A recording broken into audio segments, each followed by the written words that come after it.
तो मोदी जी के नेतृत्व में भ्रष्टाचार केंद्रीकृत है और भ्रष्टाचार ने सारे कीर्तिमान तोड़ दिए हैं। अगर उनको कार्रवाई करना है तो सबसे पहले नरेंद्र मोदी जी को अपने ऊपर कार्रवाई करनी पड़ेगी, फिर अपने दोस्त अडानी के ऊपर कार्रवाई करनी पड़ेगी, फिर नीरव मोदी पे कार्रवाई करनी पड़ेगी, मेहुल भाई पे कार्रवाई करनी पड़ेगी, ललित मोदी पे कार्रवाई करनी पड़ेगी, नितिन संदेशरा पे कार्रवाई करनी पड़ेगी, हेमंत विश्व शर्मा पे करनी पड़ेगी, नारायण राणे पे करनी पड़ेगी, येदियुरप्पा पे करनी पड़ेगी। 28 करोड़ वो लोग जिसके भविष्य के बारे में नरेंद्र मोदी जी की सरकार ने फैसला लिया कि तुम्हारा पैसा उठाकर पूंजीपतियों को सौंप दिया जाएगा। और यह फैसला कब लिया जाता है? 2015 में लिया जाता है। क्या लिया जाता है?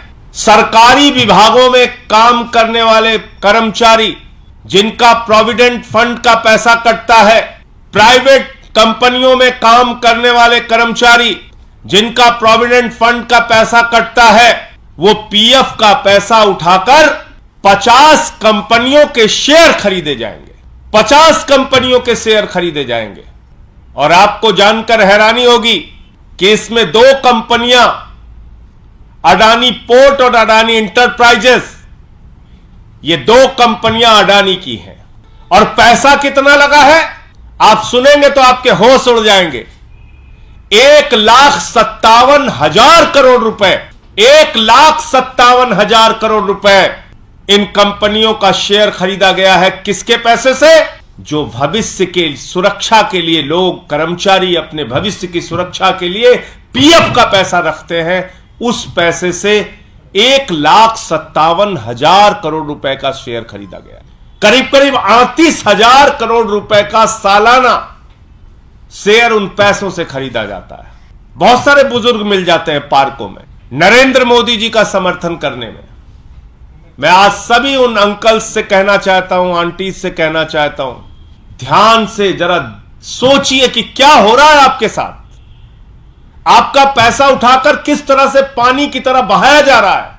नरेंद्र मोदी जी आपके भविष्य के साथ किस तरह से खिलवाड़ कर रहे हैं, जरा सोचिए। और पार्कों में बैठिए और चर्चा कीजिए तो थोड़ी चर्चा इस पे भी कीजिए। वो सारे अंकल आंटी जो मोदी जी का नारा जोर जोर से लगाते हैं, आपका पैसा उठाकर नरेंद्र मोदी जी ने 1,57,000 करोड़ रुपए पीएफ का पैसा, इस देश के 28 करोड़ लोगों का पैसा उठाकर 50 प्राइवेट कंपनियों के शेयर खरीदने में लगा दिए। और मजेदार बात देखिए, हिंडनबर्ग की रिपोर्ट आई, सबने आगाह किया, भाई अब तो संभल जाओ, अब तो सावधान हो जाओ। हिंडनबर्ग की रिपोर्ट आ गई, बहुत बड़ा भ्रष्टाचार किया है अडानी ने। अडानी ने अपने शेयर को ओवर वैल्यू किया, अपने शेयर की कीमतें फर्जी तरीके से बढ़ाई है, बाहर से पैसा काला धन लगा के अपने शेयर के दाम बढ़ाए हैं। उनके शेयर का वास्तविक दाम क्या है पता नहीं है। कृपा करके अब अडानी के शेयर मत खरीदो। किसने कहा? तमाम फाइनेंशियल एक्सपर्ट्स ने, तमाम अर्थशास्त्रियों ने, तमाम लोगों ने आगाह किया कि भाई ये बुजुर्गों का पैसा है, ये कर्मचारियों का पैसा है, ये इस देश के 28 करोड़ लोगों का पैसा है, इसको कम से कम अडानी की कंपनी में अब तो मत डुबाओ। लेकिन 27 मार्च को मीटिंग होती है ईटीएफओ बोर्ड की, और उस बोर्ड में जो चेयरमैन होते हैं वो होते हैं आदरणीय देश के श्रम मंत्री भूपेंद्र यादव जी। भूपेंद्र यादव जी जो देश के मंत्री हैं, वो उस बोर्ड के चेयरमैन हैं। ये रिपोर्ट भी आ जाती है, आगाह भी किया जाता है कि भाई आप कर्मचारियों की जीवन से जुड़ा हुआ उनके भविष्य की निधि जो रखी है, उनके लिए जो पीएफ का पैसा उनके संकट के समय में काम आता है, कम से कम ये पैसा अडानी के ग्रुप पे मत लगाइए। लेकिन बावजूद इसके वो पैसा अडानी की उन 2 कंपनियों में फिर लगाया जाता है। क्या प्रेम है आपका अडानी से? अब देश के करोड़ों लोगों का पैसा क्यों उठा के अडानी के ऊपर लुटा रहे हैं? एलआईसी में लुटा रहे हैं अडानी का पैसा। अडानी का पैसा उठाकर एलआईसी का पैसा उठाकर अडानी के ऊपर लुटा रहे हैं।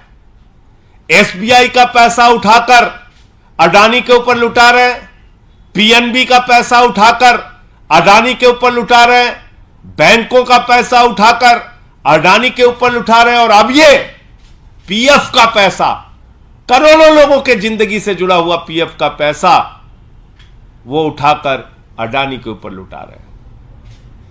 मैं देश के प्रधानमंत्री से पूछना चाहता हूं कि आखिर इस देश के करोड़ों लोगों का पैसा हिंडनबर्ग रिपोर्ट आने के बावजूद, शेयर को ओवर वैल्यू किया गया है, इसके बावजूद शेयर मार्केट में आप क्यों लगा रहे हैं? ये 1,57,000 करोड़ रुपए इस देश के लोगों का पैसा जब डूबेगा तो उसकी जवाबदेही किसकी होगी? ये 1,57,000 करोड़ रुपए लोगों के पीएफ का पैसा जब चंद पूंजीपति लूटकर भाग जाएंगे, उसकी जवाबदेही किसकी होगी? यह जवाब देश के प्रधानमंत्री को, करोड़ों लोगों को देना चाहिए।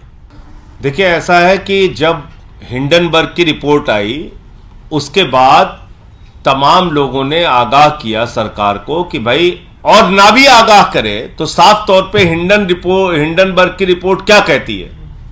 हिंडनबर्ग की रिपोर्ट ये कहती है कि काला धन विदेशों से फर्जी कंपनियां बनाकर अडानी की कंपनी में भारत के अंदर लगाया गया, और 100 रुपए के शेयर को 1,000 रुपए, 1,000 रुपए के शेयर को 10,000 रुपए ओवर वैल्यू किया गया, यानी कि गलत ढंग से, फर्जी तरीके से शेयर के दाम बढ़ाए गए। पहली बात, मैं तो पूछना चाहता हूं कि 1,57,000 करोड़ रुपए ये शेयर के जुए में आप क्यों लगाना चाहते हैं? देश के लोगों के, करोड़ों लोगों की गाढ़ी कमाई का पैसा। क्या और संस्थाएं नहीं बची हैं? और बैंक विश्वसनीय संस्थाएं नहीं है जहां पे कि आप पीएफ का पैसा लगाइए और लोगों को उनके भविष्य निधि का लाभ दे सकिए? आपने इस शेयर मार्केट के धंधे में क्यों लगाया? पहला गुनाह तो मोदी सरकार ने यह किया। दूसरी बात, जब अडानी के बारे में रिपोर्ट आ गई तो आपने उन दोनों कंपनियों को उस शेयर की लिस्ट से बाहर क्यों नहीं किया? उन कंपनियों की लिस्ट से बाहर क्यों नहीं किया जिस पे पीएफ का पैसा लगाया जा रहा है?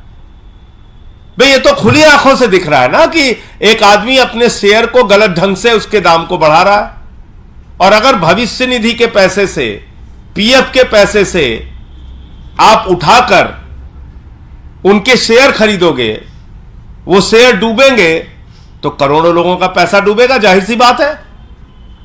जैसे एलआईसी में करोड़ों लोगों का पैसा लगा हुआ है और एलआईसी ने उठाकर वो पैसा अडानी को दे दिया, आज लगभग 60,000 करोड़ रुपए एलआईसी के डूब चुके हैं।